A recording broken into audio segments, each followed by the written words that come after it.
And you already know that I was going to come on here because, like I said, I enjoy YouTube. But this time I'm continuing the truth coming to the light. As far as I left out the black oppression part, as I put it on the description in the first one, but I didn't get to it. Now, as far as the truth coming to the light on that, of course, we know racism and all that been going on in this country for quite some time. It's been quite hidden and disguised. But, of course, in the early 50s and 60s, it was pretty much wide open. Now, it's not anymore. It's more, like I said, espionage type.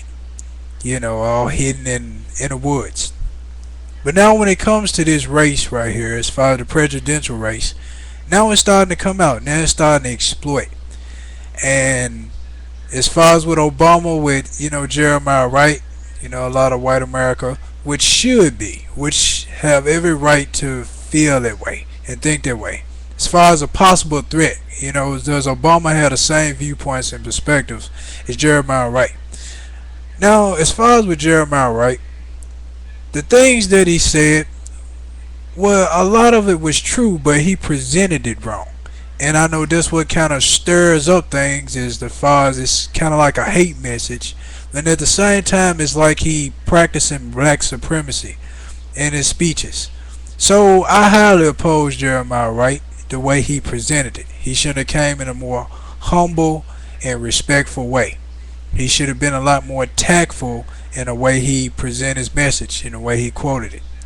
So I absolutely disagree with that. Now, as far as the things he was saying, of course, yeah, Hillary has never had a cab whiz past her because of skin complexion. Hillary don't know what it's like to be greatly persecuted because of your skin complexion. Hillary doesn't know what it's like to go to a restroom to where it's all torn up and things are regularly and not functioning, working properly because the people in that race, in the black race, had the least of everything, and people, of course, in the white race had the majority, the best of everything. So Hillary doesn't know how it feels to walk in a colored-only restroom, to see how disgusting and filthy the restroom was, to see how things were not, like I said, functioning properly.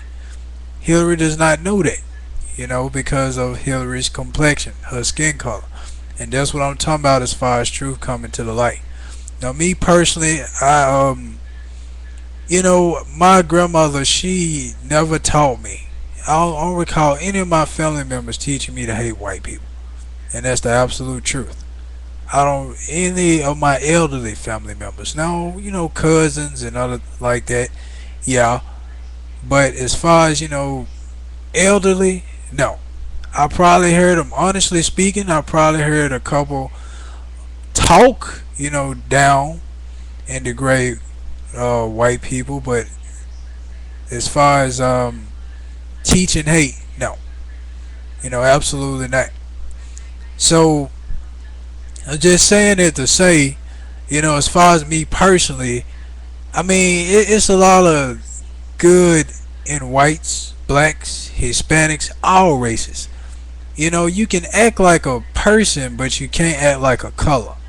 You can be racist or you could be angry or toward a person, but you can't be angry toward a color. And I find it very foolish for people to be angry towards a specific color.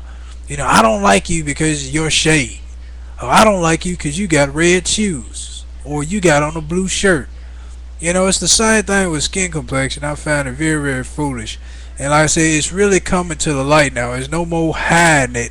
There's no more brushing it up under the carpet. But it's actually, like I said, it's being exploited. It's being talked about a whole lot. And there's no getting around it because of the fact of an African American candidate that's running for president. Now, I would bring up the prophecy as far as what white America should fare. But the only thing I'm going to say on it is if you read in the book of Obadiah in the Bible about Esau and the descendants of Esau. And I want to teach on it. I really do. But like I said, that's something I think that Each one of you who are curious to know as far as the prophecy there is pretty much self-explanatory. You'll read it, and you'll be like, okay, oh, this and this and that, this and this and that. But remember the key phrase to remember in your head: white America, white brothers and sisters. Not saying this in a separate, not saying it in that way, because I'm totally not racist at all. Even though I'm around a lot of elderly who are that way, but of course it's the same way, vice versa. With lot of young, uh, a lot of young white America that's around their elders who feel their way towards blacks. But the original root, where it came from, is with Jacob and Esau. And if you look at Genesis and study over here with Jacob and Esau, when Esau, then I'm gonna get right to just the basics very quickly. Whites or white America descended from Esau. Black America descended from Jacob. When Jacob ended up getting Esau's blessing, Esau became infuriated with the fact that he lost his blessing over his brother Jacob. Jacob ended up getting the best of the lands. He ended up getting the riches of the world, and Esau, pretty much got cursed. You won't be able to get the riches. You're away from it, and da da da. So when Esau found this out, Esau taught his family to hate his brother's family and also his brother, where it became a generational hate, where Esau had so much hate for his brother and so much of a grudge that he put this in his family members. And that's what it started branching off with the Romans, with the Greeks. All those descendants of Esau had this hate towards the descendants of Jacob. And the descendants of Jacob are the Jews, the Israelites. That's why the Jews were enslaved. That's why the Hebrews were enslaved, looked as lowered and pushed down. That's why, like I said, the Romans thought low of the Jews, because their tradition of racism, not just racism because of a particular race, but mainly culture. That's what it was based around. But originally, like I said, because of Esau. Because Esau had generationally put that in his family, it spread on and on and on and on. And the Ku Klux Klan is a form of it.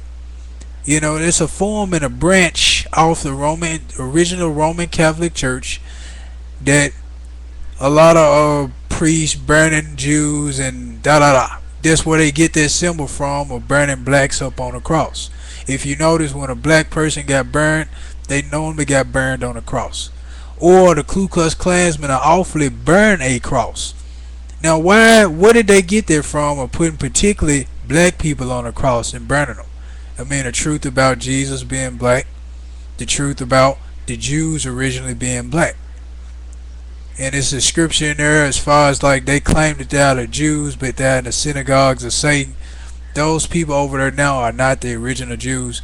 The original Jews, a majority of them are right here in America, which are now known as African Americans. On that boat was Egyptians, Native Americans, Jews. That what was on those slave ships. It was many different tribes of people on that slave ship. Not just African Americans, but a numerous amount, a variety of different cultures and races. But mainly, like I said, the Israelites, the Native Americans, the Jews, many others. So this, my friends, is the truth coming to the light part 2. And since everybody coming up talking about racism and this is that, da da da, I thought I'd give you an origin of where it all came from. So like I said, I do this from the heart. I enjoy it. And I hope you all enjoy it as well. I don't have nothing fancy in the background and music going, but I just thought I'd give it to you raw, hardcore truth. And as I always say before I depart, peace be unto you. And not that I'm a Muslim, because I know some Muslims say this too, as far as peace be unto you. But last but not least, Christ for life.